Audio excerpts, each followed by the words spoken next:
इस संपूर्ण सृष्टि का हर एक मनुष्य, हर एक जीव जंतु पशु पक्षी, हर एक कण, हर एक प्राणी, हर एक जाति धर्म इस विशालकाय वृक्ष के टहनियों और पत्तियों के समान है कि जिसका जो भी आकार है, कोई पत्ता या टहनी छोटी हो या बड़ी, लेकिन वो है इसी पेड़ की। इस संपूर्ण विशालकाय पेड़ की जड़ एक ही है, जिस जड़ से ही ये सारा पेड़, इसकी टहनियाँ और पत्ते हैं, जिसकी वजह से हैं। अगर इस पेड़ की टहनियाँ और पत्ते फूल आपस में लड़ने लगे कि उनका आकार कम है, या वो पत्तियों से टहनियाँ अलग दिखती हैं या फूल अलग दिखते हैं और उनका अधिकार नहीं है इस पेड़ पे रहने का, तो क्या ये बात सत्य है, सही है? ये उस परमात्मा की इच्छा है कि उस पेड़ का आकार, उस पेड़ पर टहनियों, पत्तों और फूलों का आकार क्या होगा, और उन्हें तो बस रहना है और समय के साथ सूख कर उन पत्तियों को गिर जाना है, आपस में लड़ना या जज करना नहीं।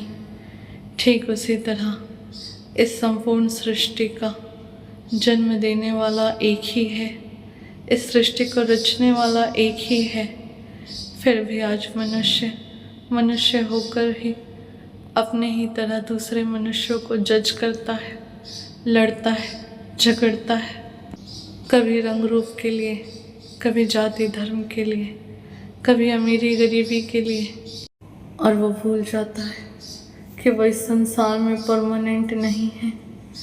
एक दिन उसे भी सूखे पत्तों की तरह इस संसार से वापस लौटना होगा।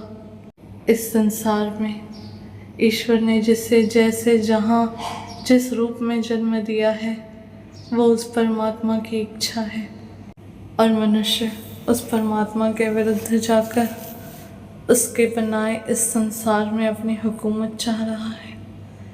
वो तय करना चाह रहा है कि कौन रहेगा कौन नहीं, कौन जिएगा कौन नहीं।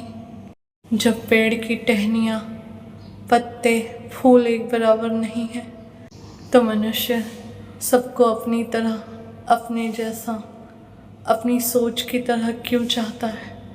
क्यों चाहता है कि वो जिस धर्म को मानता है तो सारा संसार उसी धर्म को माने, वो जिस तरह सोचता है सब उसी तरह सोचे। जब परमात्मा ने अपनी बनाई सृष्टि में पेड़ पौधे, फूल पत्तों के आकार में भिन्नता रखा, पशु पक्षियों में भिन्नता रखा, झरने बनाए, इतने सुंदर पहाड़ बनाए, तो फिर मनुष्यों में भिन्नता, जाति धर्मों में भिन्नता क्यों नहीं हो सकती? ईश्वर ने इस संसार में सब कुछ स्वतंत्र बनाया है, और साथ ही धर्म और अधर्म, न्याय अन्याय, अच्छे बुरे का ज्ञान भी दिया है। फिर वो कोई भी धर्म हो, हिंदू, मुस्लिम, सिख, ईसाई, कोई भी, हर मनुष्य अपने ज्ञान के साथ स्वतंत्र है कि उसे कैसे जीना है, किसकी आराधना करनी है, ईश्वर को कैसे मानना है, क्या खाना है, क्या पहनना है। फिर इस तरह से जाति धर्म के नाम पर ज़बरदस्ती, नफ़रत, लड़ाई झगड़े क्यों? किस धर्म के, किस ईश्वर अल्लाह गॉड ने कहा है कि तुम मुझे मेरी ही बनाई सृष्टि में रहने के लिए घर दो, मंदिर, मस्जिद, चर्च और गुरुद्वारे के नाम पर लड़ो?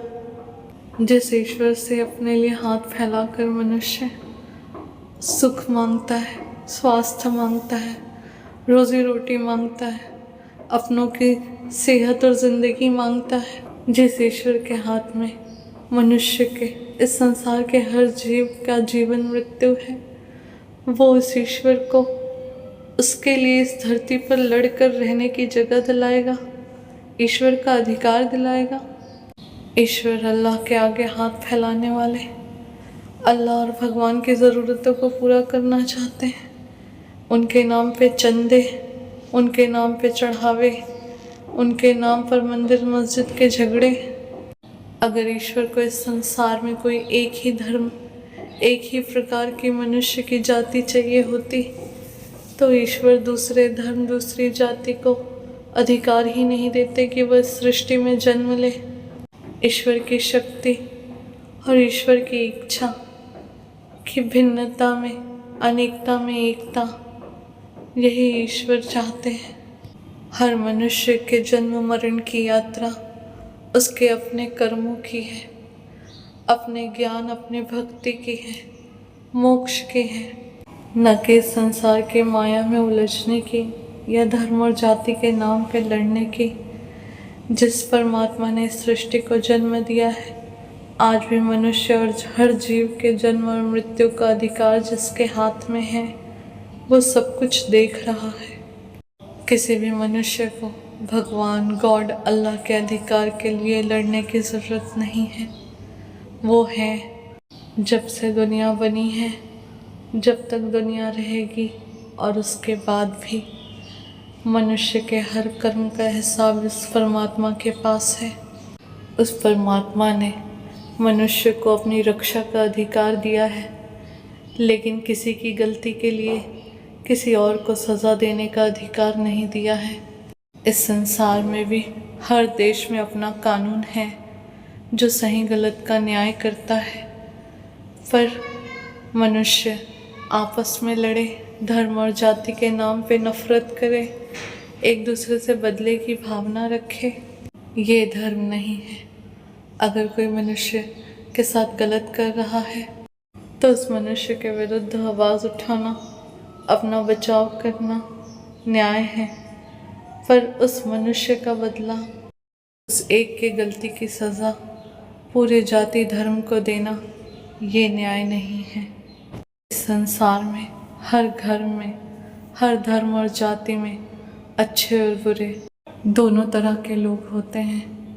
इंसान अच्छा या बुरा होता है, लेकिन जाति और धर्म यह सबको दोषी मानना ये सही नहीं है। इस संसार में सदियों से चल रहे जाति, धर्म, अमीरी, गरीबी, पावर की लड़ाई उस ईश्वर के लिए नहीं है। मंदिर मस्जिद की लड़ाई भगवान और अल्लाह के लिए नहीं है। ये लड़ाई तो मनुष्य अपने अहंकार की लड़ रहा है कि जिसका धर्म बड़ा हो, जिसके मानने वाले ज़्यादा हों, वो अपनी शक्ति का प्रदर्शन कर सके, इस धरती, इस पृथ्वी पर राज कर सके। बल्कि मनुष्य उस परमात्मा के विरुद्ध जाके इस पृथ्वी के लिए अपनी बहुमत के दम पे, अपनी शर्तों पे अपना नियम, अपना कानून चला सके। कोई भी धर्म हो, हिंदू, मुस्लिम, सिख, ईसाई, सदियों से धर्म के नाम पर चली आ रही लड़ाई मनुष्य के राजनीति, मनुष्य के अहंकार की है। मैं बड़ा, मेरा धर्म और जाति बड़ा, और उस धर्म और जाति को मानने वाले लोगों की संख्या बड़ी, और इस आधार पर नियम और कानून बहुमत का, तो मनुष्य धर्म की आड़ में भी राजनीति कर रहा है, अपने अहंकार की तृप्ति कर रहा है। परमात्मा सब देख रहे हैं, परमात्मा को सब पता है। मनुष्य अपनी पूरी शक्ति लगा ले, बट मनुष्य परमात्मा के विरुद्ध जाकर अपने अहंकार की तृप्ति, अपनी इच्छा पूर्ति नहीं कर सकता, क्योंकि इस सृष्टि पर, हर जीव पर, हर मनुष्य पर उस परमात्मा का अधिकार है, और इस संपूर्ण सृष्टि के न्याय का अधिकार भी परमात्मा का है, मनुष्य का नहीं। इस संसार में हर मनुष्य अपनी यात्रा पर है, मुक्ति और मोक्ष की यात्रा। उसे अपनी यात्रा पर ध्यान देना चाहिए। इस संसार की माया में उलझकर तेरा मेरा करके सिर्फ मनुष्य का कीमती समय व्यर्थ होगा, बस, और कुछ नहीं। जिस भी रूप में जितना मनुष्य का कर्मा बिगड़ेगा, उसे उतना दुख, कष्ट और सज़ा भोगना पड़ेगा। उसकी परीक्षा उतनी ही कठिन होती जाएगी। तो अब मनुष्य तय करे कि उसे क्या चाहिए।